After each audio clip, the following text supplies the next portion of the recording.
എനിക്ക് വചനമായിട്ട് മുമ്പോട്ട് പോകണം എന്ന് ആഗ്രഹമുണ്ട്. പക്ഷെ ചില മുഖങ്ങളെ പരിശുദ്ധാത്മാവനെ കാണിച്ചുകൊണ്ടിരിക്കുക. എനിക്ക് ദൈവത്തിന്റെ ദൂത് അറിയിച്ചേ പറ്റത്തുള്ളൂ. ശ്രദ്ധിച്ചോളെ, പരിശുദ്ധാത്മ പറയുന്നത് ഇങ്ങനെയാണ്.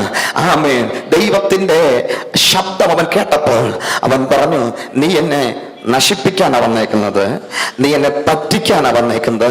പക്ഷെ നീ എൻ്റെ അടുക്കൽ വന്നത് എൻ്റെ നാശത്തിനും എൻ്റെ പരാജയത്തിനും വേണ്ടിയിട്ടാണെങ്കിൽ ഞാൻ പരാജയത്തെ അല്ല കാണുന്നത്, ഞാൻ വിജയത്തെ അതിന്റെ നടുവിൽ കാണുകയാണ്.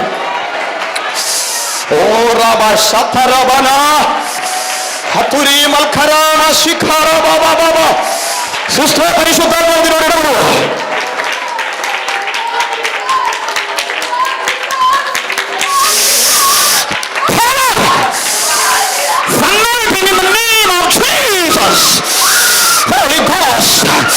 ദൈവശക്തിയുടെ വ്യാപാരം നീ കാണുകയാണ്. ഒരു വലിയ വാതിൽ നിന്റെ മുമ്പിൽ തുറക്കപ്പെടുകയാണ്. യേശുവിന്റെ നാമത്തിൽ എല്ലാവരും പ്രാർത്ഥിച്ചുകൊണ്ടിരുന്നു. ദൈവ സാന്നിധ്യം ഇതിനകത്ത് വ്യാപരിക്കുന്നുണ്ട്. ചിലരെ പരിശുദ്ധാത്മാവ് തൊട്ടുകൊണ്ടിരിക്കുക, ചിലരെ പരിശുദ്ധാത്മാവ് തൊട്ടുകൊണ്ടിരിക്കുക. ഒരു വലിയ വാതിൽ നിന്റെ മുമ്പിൽ തുറക്കപ്പെടാൻ പോവാ.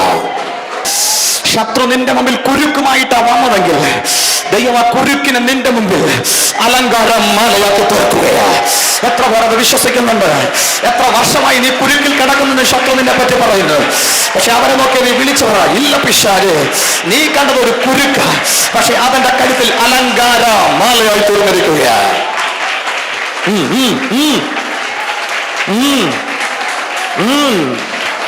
Jesus, Jesus.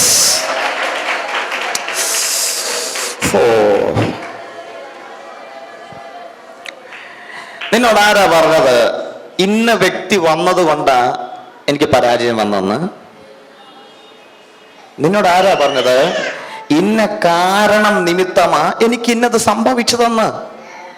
പക്ഷെ നീ ഓർത്തോണം, ആ കാരണം നിന്റെ പരാജയത്തിലേക്കെന്ന് പിശാച് എഴുതി തള്ളിയെങ്കിൽ വെളിപ്പാട് നീ മാറ്റി ഒന്ന് കണ്ടേ, അത് നിമിത്തം നീ വെടിപ്പിക്കപ്പെടാൻ പോവാ.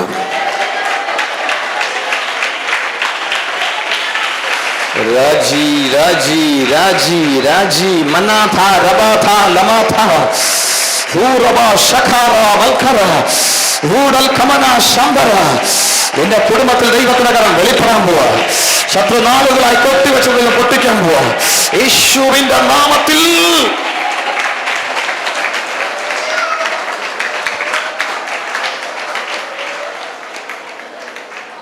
ജീസസ്. ഇതൊരു ചതിക്കുഴിയാണെന്ന് മനസ്സിലാക്കിക്കൊണ്ട് തന്നെ കണ്ണുനീരിന്റെ പ്രവാചകനാകുന്ന യെരമ്യാവ് വില കൊടുത്ത് വാങ്ങി. അതിന്റെ പ്രത്യേകത എന്നറിയാമോ? നിസാര വിലയ്ക്ക് വേണേ കിട്ടിയനെ. പക്ഷേ അവൻ പറഞ്ഞു, നിസാരമായ പരിപാടിക്കൊന്നും എനിക്കില്ല. ഒന്നും കൂടി ശ്രദ്ധിച്ചോണേ, നിസാരമായ പരിപാടിക്കൊന്നും ഞാനില്ല. ഞാനുള്ളത് എൻ്റെ ദൈവം എന്നോട് പറഞ്ഞത് കൊണ്ട് അതിൻ്റെ വിലയ്ക്കൊത്തവണ്ണം ഞാൻ ചെയ്യാൻ പോവാ. സ്തോത്രം. എൻ്റെ ദൈവം എന്നോടൊരു കാര്യം പറഞ്ഞാൽ ഞാനത് നിസാരമായി ചെയ്യാൻ ആഗ്രഹിക്കുന്നില്ല. എൻ്റെ ദൈവം എന്നോടൊരു കാര്യം പറഞ്ഞാൽ ഞാനത് ഏറ്റവും ബെസ്റ്റായിട്ട് ചെയ്യത്തുള്ളൂ. എന്റെ ദൈവം എന്നോടൊരു കാര്യം പറഞ്ഞു, ബെസ്റ്റായിട്ട് ചെയ്യത്തുള്ളൂ. എത്ര പേർ തീരുമാനമെടുക്കുന്നുണ്ട്? എന്റെ ദൈവം എന്നോട് യേശുവിനെ പിൻപറ്റാൻ പറഞ്ഞിട്ടുണ്ടെങ്കിൽ, യേശുവിനെ ആരാധിക്കാൻ പറഞ്ഞിട്ടുണ്ടെങ്കിൽ, നിനക്കെതിരായി നിൽക്കുന്നവരെ നോക്കി നീ ഭയപ്പെടാതെ എന്നെ പിൻഗമിക്കുക, എന്റെ പുറകാലെ സഞ്ചരിക്കുക. എന്റെ നാമം നിമിത്തം, എന്റെ ശക്തിക്ക് വേണ്ടി, എന്റെ ഹിതത്തിന് വേണ്ടി ഇറങ്ങിത്തിരിക്കുകയെന്ന് യേശുവിന്റെ ഒരു ശബ്ദം നിനക്കുണ്ടെങ്കിൽ എന്തിനാ നീ ഭയപ്പെടുന്നത്? നീ വിളിച്ചു പറ, ഏറ്റവും ബെസ്റ്റായിട്ട് ഞാനത് ചെയ്യാൻ പോവാ. ഏറ്റവും ബെസ്റ്റായിട്ട് ഞാനത് ചെയ്യാൻ പോവാ. ജീസസ്. ഏറ്റവും ബെസ്റ്റ് അതെന്റെ ദൈവത്തിന്. ഏറ്റവും ബെസ്റ്റ് തുല്യം ചൊല്ലാൻ ആരുമില്ല. അതുകൊണ്ട് ഏറ്റവും ബെസ്റ്റ് എന്റെ ദൈവത്തിന്. എത്ര പേർ അത് വിശ്വസിക്കുന്നുണ്ട്? യേശുവിനെ ഏറ്റവും മഹത്വം, എല്ലാ പുകഴ്ചയും, എല്ലാ ആരാധനയും, എല്ലാ സ്തുതിയും, എല്ലാ പുകഴ്ചയും എനിക്കുള്ളതിൽ വെച്ച് ഏറ്റവും ബെസ്റ്റ്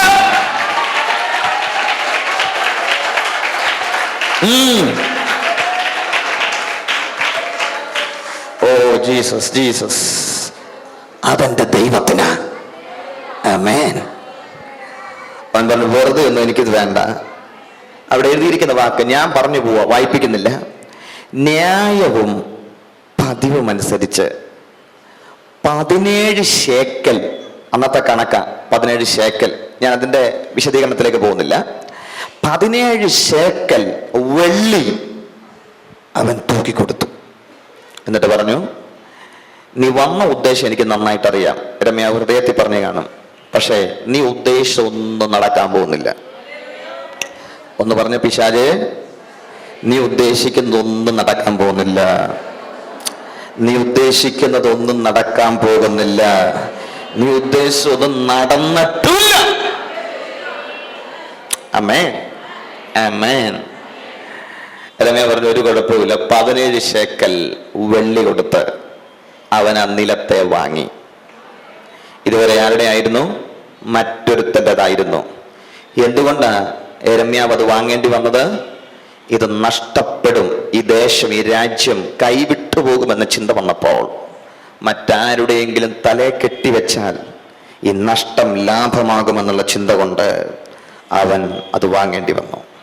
ഇന്ന് പകൽ നീ ശ്രദ്ധിക്ക്, നിന്നെ തട്ടിക്കളിച്ച സമയങ്ങളുണ്ട്. നിന്നെ ആരുടെ തലയിലേക്ക് കയറ്റി വെച്ച സമയങ്ങളുണ്ട്. നീ എങ്ങനെ ജീവിക്കുമെന്ന് കാണുവാൻ കാത്തിരുന്നവരുണ്ട്. നിന്റെ ലൈഫ്, നിന്റെ ജീവിതം എങ്ങനായി തീരുമെന്ന് നോക്കിയിരുന്നവരുടെ നടുവിൽ തട്ടിക്കളിക്കാൻ ദൈവം നിന്നെ വിട്ടുകൊടുക്കാഞ്ഞതിന്റെ കാരണം എന്തെന്നറിയാമോ?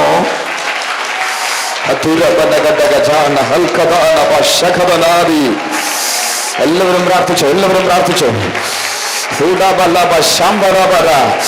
യേശുവിന്റെ നാമത്തിൽ, യേശുവിന്റെ നാമത്തിൽ.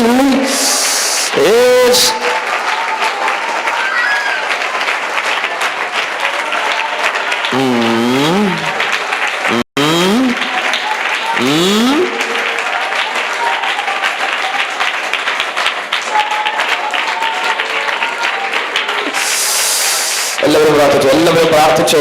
നിന്റെ വിടുതലിന്റെ സമയമായത്, നിന്റെ വിടുതലിന്റെ സമയമായത്, നിന്റെ വിടുതലിന്റെ സമയമായത്, നിന്റെ വിടുതലിന്റെ സമയമായത്. നീ പലരുടെയും നടുവിൽ തകർക്കപ്പെട്ടവളെ പോലെ നിന്റെ വിദ്യാഭ്യാസം ഉൾപ്പെടെ, നിന്റെ ബുദ്ധി ഉൾപ്പെടെ പിശാച് കെട്ടിവെച്ച മണ്ഡലമുണ്ട്. പിശാച് ബ്ലോക്ക് ചെയ്തിട്ടതാ.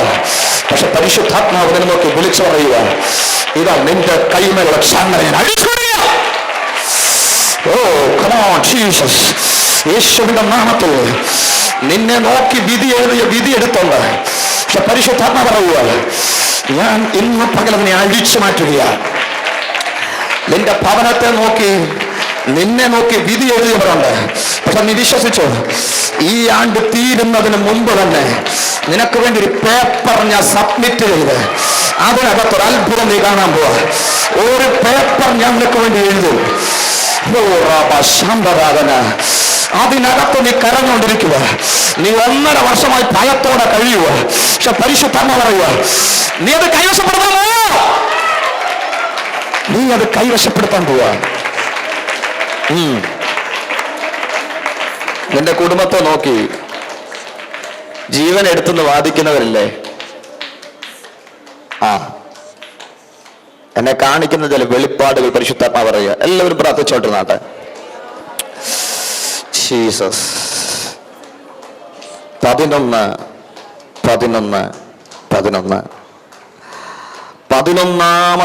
വയസ്സിൽ നിന്റെ ഭവനത്തിനകത്ത് എന്നെ കാണിക്കുന്ന വെളിപ്പാടിതാ. ഒരു വീടിന്റെ ഭിത്തികൾ അടർന്നു വീഴുന്നത് പോലെ നിന്റെ കുടുംബത്തിനകത്ത് ശത്രു തകർച്ചകൾ കൂട്ടിവരുത്തി ഒറ്റപ്പെട്ട ഒരു മണ്ഡലത്തിലേക്ക് നിന്നെ മാറ്റിയെടുക്കാൻ ശത്രു ഒരുക്കിയ പദ്ധതികൾ. പരിശുദ്ധാത്മ പറയുക, നീ എഴുതി വെച്ചോ. നിന്റെ മുമ്പിലിതാ എന്നെ കാണിക്കുന്ന വെളിപ്പാടിതാ.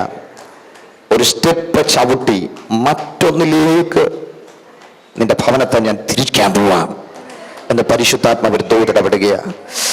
എല്ലാവരും പ്രാർത്ഥിച്ചാട്ടെ.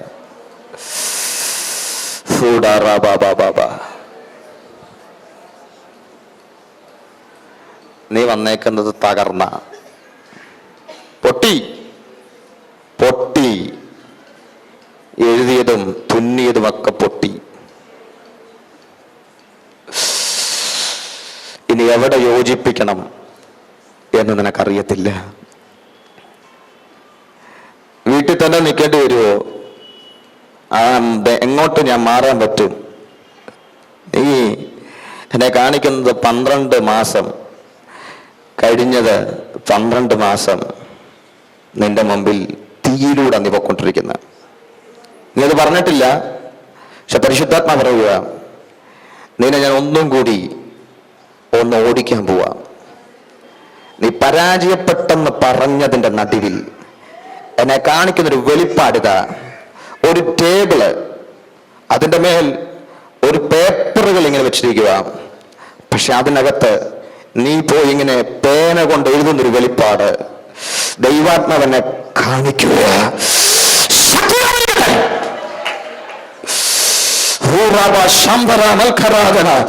നീ ചിലത് എഴുതി തീർക്കാൻ പോവുക.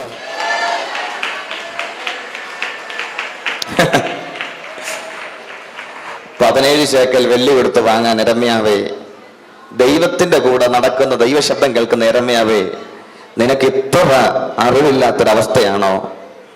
യിരെമ്യാവിന് പറയാനുണ്ട്, എനിക്ക് ഇവനേക്കാൾ മുമ്പ് എൻ്റെ ദൈവത്തിന്റെ ആലോചന കിട്ടിയത് കൊണ്ട് ഞാൻ എന്തിനാ ഭയക്കുന്ന എന്നുള്ളത് ദൈവം നിന്നോട് പറയുക. ദൈവത്തിന്റെ അപ്പോയിന്റ്മെന്റ് ലെറ്റർ നിന്റെ മേൽ വീണത് കൊണ്ട് ഇനി നീ എന്തിനാ പേടിക്കുന്ന? എന്തിനാ നീ പേടിക്കുന്നത്? എന്തിനാ നീ പേടിക്കുന്നത്? 17 ശേക്കൽ വെള്ളി കൊടുത്ത് പ്രവാചകൻ ഇതിനെ വാങ്ങിയിട്ട് എല്ലാവരും കാണുക. ദൈവം പറഞ്ഞ വാക്ക് അവൻ വിളിച്ചു പറഞ്ഞു. അതാ നമ്മൾ വിളിച്ചു പറഞ്ഞത്, നമ്മൾ വായിച്ചു കേട്ടത്. തുറന്നിരിക്കുന്നത് ആധാരം, 2 മുദ്രയുള്ള ആധാരം, മുദ്രയേറ്റിരിക്കുന്ന ആധാരം. നീ തുറക്കപ്പെട്ട ആധാരമാ. സ്തോത്രം. ആരൊക്കെയോ നിന്നെ തത്തിക്കളിക്കേണ്ട സ്ഥാനത്ത് നിന്നെ വില കൊടുത്ത് വാങ്ങിയതാ. Jesus Jesus Jesus. ഒരു യിരെമ്യാവ് വില കൊടുത്ത് വാങ്ങുവാൻ തയ്യാറെങ്കിൽ പുതിയ നിയമത്തിൽ യഹൂദാ ഗോത്രത്തിന്റെ സിംഹമായ എന്റെ രാജാവ് എന്റെ യേശു അപ്പച്ചൻ തന്റെ സ്വന്തം രക്തം വില കൊടുത്ത് നിന്നെ അവൻ വിലയ്ക്ക് വാങ്ങിയത് ആർക്കെങ്കിലുമൊക്കെ തട്ടിക്കളിക്കാൻ വേണ്ടിയിട്ടല്ല. നിന്നെ അവൻ വേർതിരിച്ചു നിർത്തിയേക്കുക. എത്ര പേർ അത് വിശ്വസിക്കുന്നുണ്ട്? ഞാൻ പുറം പറമ്പിൽ കിടക്കുന്നവനല്ല, ഞാനൊരു അനാഥനല്ല, എനിക്ക് ആരുമില്ലാത്തവനല്ല. എനിക്ക് ചോദിക്കുവാൻ എന്റെ യേശുപ്പത്തിനുണ്ട്. എന്റെ പിതാവായ, എന്റെ മാതാവായ, എന്റെ സഹോദരനായ, എന്റെ സഹോദരിയായ എന്റെ യേശുപ്പത്തിനുണ്ട്.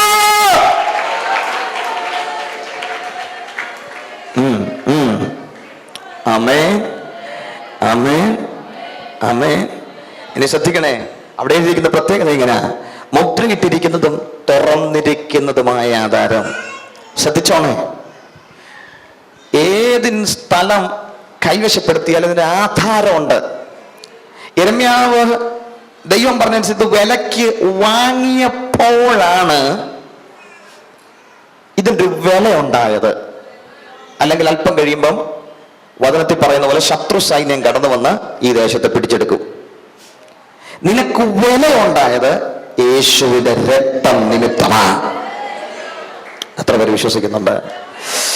യേശുവിന്റെ രക്തം നിമിത്തം നിനക്ക് വിടുതലുണ്ടെന്ന്. യേശുവിന്റെ രക്തം നിമിത്തം നിനക്ക് വിലയുണ്ടെന്ന്. പിന്നെ എന്തിനാ എനിക്ക് ആരുമില്ലെന്ന് നീ പറയുന്നത്? എന്നെ സഹായിപ്പാൻ ആരുമില്ലെന്ന് നീ പറയുന്നത്? എന്നെ രക്ഷിപ്പാൻ ആരുമില്ലെന്ന് നീ പറയുന്നത്? നിന്റെ വാക്ക് നീ അവസാനിച്ചിട്ട് പറ, യേശു ക്രിസ്തു മുഖാന്തരം ജയം തന്ന ദൈവത്തിന് സ്തോത്രം. യേശു ക്രിസ്തു മുഖാന്തരം ജയം തന്ന ദൈവത്തിന് സ്തോത്രം. യേശു ക്രിസ്തു മുഖാന്തരം എനിക്ക് ജയം തന്ന ദൈവത്തിന് സ്തോത്രം. Hallelujah hallelujah. 17 ശേക്കൽ വെള്ളി കൊടുത്ത് വിലയ്ക്ക് വാങ്ങിയപ്പോൾ അവനെ നോക്കി ഒരുവിധം ആളുകൾ പറഞ്ഞു കാണും, ഇവനെ പോലൊരു വിഡ്ഢി വേറെയില്ല. പക്ഷെ യെരമ്യാവിന് പറയാനുണ്ട്, എന്നെ പോലെ എന്റെ ദൈവത്തെ പോലെ അറിവുള്ളവൻ മറ്റാരുമില്ല. ഹല്ലേലൂയ. അവൻ പറഞ്ഞിട്ട് ഞാനിത് വാങ്ങിയതെങ്കിൽ അത്ഭുതം ഞാൻ കാണുക തന്നെ ചെയ്യും. എത്ര പേർ അത് വിശ്വസിക്കുന്നുണ്ട്? എന്റെ ദൈവം എന്നോട് പറഞ്ഞതനുസരിച്ച് ഞാൻ യേശുവിനോട് പ്രാർത്ഥിച്ചുകൊണ്ടിരിക്കുക. എന്റെ യേശു എന്നോട് അറിയിച്ചതനുസരിച്ച് ഞാൻ യേശുവിന് വേണ്ടി ഓടിക്കൊണ്ടിരിക്കുക. എത്ര പേർ അത് വിശ്വസിക്കുന്നുണ്ട്? യേശുവിന്റെ സന്നിധിയിൽ ഞാൻ ചെലവഴിക്കുന്ന വാക്ക് വൃഥാവല്ല. ഞാൻ യേശുവിനെ ആരാധിക്കുന്നത് വെറുതെ അല്ല. അവൻ എന്റെ കൂടെ ഉണ്ട്. യേശു അപ്പച്ചൻ പറഞ്ഞൊരു കാര്യം, തന്റെ പരസ്യ ശുശ്രൂഷയുടെ കാലഘട്ടത്തിൽ യേശു ഭൂമിയിലുള്ളപ്പോൾ യേശു പറഞ്ഞൊരു കാര്യമുണ്ട്, എന്നെ അയച്ചവൻ എന്റെ കൂടെ ഉണ്ട്. ഇന്ന് പകൽ നിന്നെ ഇവിടെ അയച്ചവൻ ഓട്ടോക്കാരല്ല, ടാക്സിക്കാരനല്ല, ബസ്സുകാരനല്ല, അപ്പനല്ല, അമ്മയല്ല, ഒരു വിഷയമല്ല. നിന്നെ ഇവിടെ അയച്ചത് സർവശക്തനായ യേശു മാത്രമാണ്. വിശ്വസിക്കുന്നുണ്ട്. അത് വിശ്വസിക്കുന്നവർ ദൈവത്തിന് സ്തുതിച്ചോട്ടെ. ഞാൻ വന്നിരിക്കുന്ന യേശു നിമിത്തമാണെങ്കിൽ ഞാൻ മടങ്ങി പോകുന്നത് യേശു നിമിത്തമായിരിക്കും. ഞാൻ മടങ്ങി പോകുന്നത് യേശുവിനുള്ള വിടുതലോടെ ആയിരിക്കും. ഞാൻ മടങ്ങി പോകുന്നത് യേശുവിനുള്ള വീര്യപ്രവൃത്തിയോടെ ആയിരിക്കും.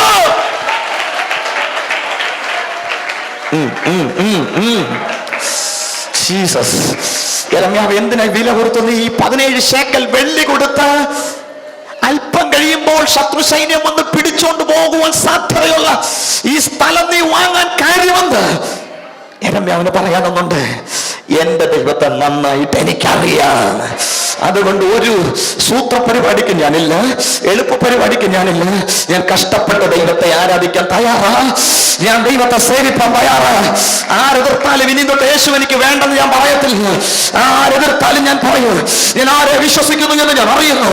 അവൻ എന്റെ വന്നത് അവസാനത്തോളം കാക്കുവാൻ ശക്തനായ ദൈവമാ. എത്ര പേർ വിശ്വസിക്കുന്നുണ്ട്? ഞാൻ സേവിക്കുന്ന യേശുവിനെ എനിക്ക് നന്നായിട്ട് അറിയാം. ഞാൻ വിശ്വസിക്കുന്ന യേശുവിനെ എനിക്ക് നന്നായിട്ട് അറിയാം. യേശുവിനെ എനിക്ക് നന്നായിട്ട് അറിയാം. യേശുവിന്റെ നാമത്തിൽ ചില രോഗബന്ധനങ്ങൾ പൊട്ടിമാറുകയാണ്. യേശുവിന്റെ നാമത്തിൽ ചില രോഗബന്ധനങ്ങൾ പൊട്ടിമാറുകയാണ്. എന്നെ പരിശുദ്ധം കാണിക്കുകയാണ്. കിഡ്നിയും സംബന്ധമായി ഒരു മുഴ പോലെ തടിച്ചു നിൽക്കുന്ന ഏതോ ഒരു വ്യക്തി പരിശുദ്ധാത്മാവ് സൗഖ്യമാക്കുന്ന ഒരു വെളിപ്പാട് ഇന്ന് വരെ പരിശുദ്ധാത്മാവ് ഇടപെടുകയാണ്. നിന്റെ കിഡ്നിയുടെ വെളിപ്പാട് സൗഖ്യം വ്യാപരിക്കുകയാണ്.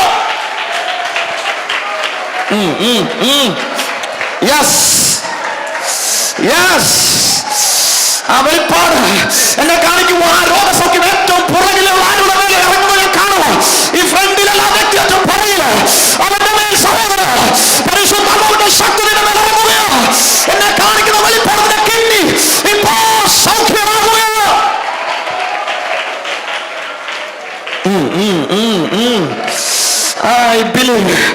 യേശുവിന്റെ നാമത്തിൽ വിശ്വസിക്കുന്നവർക്ക് വേണ്ടി വ്യാപരിക്കുന്ന അവന്റെ ശക്തിയുടെ അളവറ്റ വലിപ്പം ഇതിനകത്ത് ഞാൻ കാണുന്നുണ്ട്. വചനത്തിൽ പറയുക, വിശ്വസിക്കുന്നവർക്ക് വേണ്ടി വ്യാപരിക്കുന്ന അവന്റെ ശക്തിയുടെ അളവറ്റ വലിപ്പം അവൻ ഇന്ന് പകൽ വിശ്വസിക്കുന്നവർക്ക് വേണ്ടി അത് ഇതിനകത്ത് വ്യാപരിച്ചുകൊണ്ടിരിക്കുകയാണ്.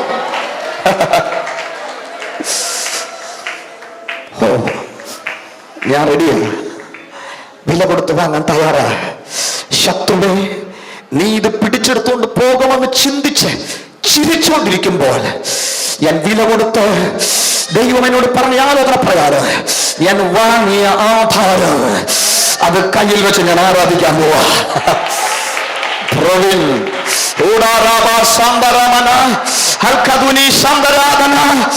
എന്ന് പല പരിശുദ്ധാത്മാവ് തൊട്ടോണ്ടിരിക്കുമോ? ചിലര് തൊട്ടോണ്ടിരിക്കുമോ? നീ അത് പ്രാപിച്ചോ? പരിശുദ്ധാത്മാവ് പറയുക, ഇല്ലില്ല, നീ വാങ്ങിയത് കേസുമായി അതിന് ബന്ധമുണ്ട്. പക്ഷെ ആ കേസ് അവിടെ നിൽക്കുമ്പോ തന്നെ ദൈവം നിനക്ക് വേണ്ടി ഇറങ്ങി വരാൻ വേണ്ടി പോവാ.